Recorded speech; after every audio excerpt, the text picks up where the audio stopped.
So my name is Yolanda Rodriguez Delgado. I was born in Puerto Rico. I grew up in a town called Maunabo.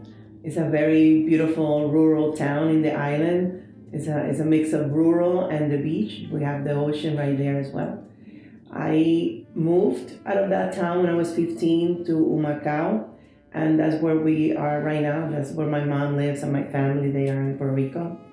I moved to New York in 1997. I had just finished my pre-medicine bachelor's in biology, and I wanted to come here for a year and learn English and take the MCATs, which are the tests that you take to go to medical school. And the plan was for me to go back to the island after I learned English and to take the test. But I really liked it here. I was 23 years old. It was the first time ever that I was away from home on my own. And New York was so awesome when you're in your 20s. And I loved it. I made many friends and decided to stay. And I changed careers. I became a teacher. So that's a little bit of my story in a nutshell. I love the Bronx. I always found myself here very comfortable. In the island, even though I was born there, I never felt like I fit in. And I know this is weird, but I do not look like a typical Puerto Rican woman. They're short, they may have big hips. They may not necessarily be tall like me. I was really tall my entire childhood. So I always felt very awkward. Also, women tend to dress up all the time and have high heels and full makeup to just be. And I was never that way. I was more simple in my more humble in the way I walked through the island. So I always found myself a little not fitting in. But New York and the Bronx, people looked like me. People were comfortable like me from other tall people. I know it's funny, but it was just it felt right, and it felt comfortable. I started enjoying the Bronx so much more because of that. I felt like there were people like me, and they understood my experience of not fitting in. Here as well, because I grew up in the island, my relationship with Puerto Rico, it was a little different than the relationship New Yorkers will have with Puerto Rico. I grew up there. I didn't listen to salsa or like bomba, but those things here, when you're here, they emphasize, you want to attach to those things more because they're your culture. So I couldn't understand that as well as I couldn't relate to that. I never learned how to dance salsa, for example, but every Puerto Rican in New York knows how to dance salsa. So those things were also interesting to me when I moved there. There was a lot of identities that I needed to negotiate in that time as well. So moving to New York gave me a more international view of what diversity is in terms of religion and race and gender and all the, not only identifying yourself as one thing, but all the places where you are diverse because you intersect with your identities in New York. And so being Muslim and being a gay or queer and maybe coming from a Latino background, it's just all these identities in New York intersect. So diversity to me is just New York, is the Bronx, is like what people are here, how all these things intersect. I appreciate diversity. I just enjoy having friends that are all kinds of things and they enrich my life. I think I had a very narrow view of life when I was in the island. The religion there really makes you think very narrowly about things. And just meeting people here that identify with those diversities that back then they were told to me that's wrong. And then meeting them and seeing how human and how beautiful people they are, to me, that's just what New York does, what the Bronx does to you. you just have to change your points of views. You have to.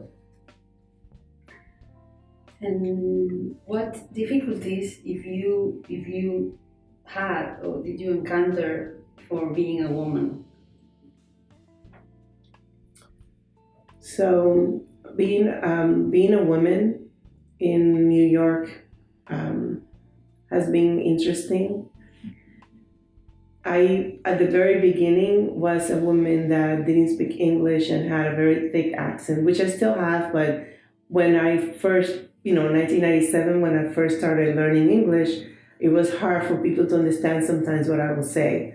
And I was dismissed many times as somebody that was dumb and not intelligent, or just not given the voices, or being interrupted all the time, or just that kind of I guess mansplaining situation, and was very frustrating. But I feel that because I grew up in a household where women were very strong, I also carry that to my identity here, and I tend to always want to make my own table wherever I go. So I was never afraid of speaking up. That got me in trouble, I guess, many times. But my first regular job here in New York as a teacher was in a school in near Mochila Parkway. I'm not going to say exactly which school, but one of the reasons why I left that school is because the principal, which was a very strong male, he treated women in a way that was very kind of like sexualized them if you look a certain way. For the woman that didn't look that way, he treated us really badly. And I remember one time I was not the woman, I didn't look that way that he liked. I remember one time in the hallway, I was walking out of my class and he started yelling at me because I guess I wasn't walking fast enough. And he yelled at me in front of like hundreds of students and parents in the hallway walking for dismissal. And I thought it was that type of thing that a man would do to a woman because he feels like he can do that and he's in a position of power. But I was so angry that I yelled at him back right there. And I said, not even my father have ever yelled at me the way you're yelling at me right now. How disrespectful. You will find my resignation letter on your desk the next day. And I quit my job without having another job, which I don't recommend anybody do that. But I did. And because those are the things that I couldn't stay quiet to those injustice moments of how men treated women in the workplace in my experience. And most recently as well, I just experienced similar things about being kind of like a woman or Latina. And we were in a meeting and I just said something in the meeting, and then the next person, which a white male, came in and kind of completely dismissed what I said. Oh, well, yeah, I don't agree with Yolanda. What she said is just, I don't know. She's just it's too much what she's saying. And that was really upsetting. So just trying to fight against that. And I try to speak up as much as I can. And I don't stay quiet when I feel that an injustice is being done. And last question, what advice would you give to other women, and especially to the new generations coming? I think that for years we stayed quiet and we just let it be because we were maybe afraid that there were going to be consequences. But I think it's important that as a woman at work and everywhere you are, you find other women to relate to. I have been blessed with every part of my career. I've been surrounded by powerful leaders that were women. And I always hold on to that. And I still have relationships with many of them, even though decades have passed, because those relationships were the ones that gave me the strength to speak up when I needed to, when I felt that I was not being treated equally. I think that's very important. And just always speak up, don't stay silent.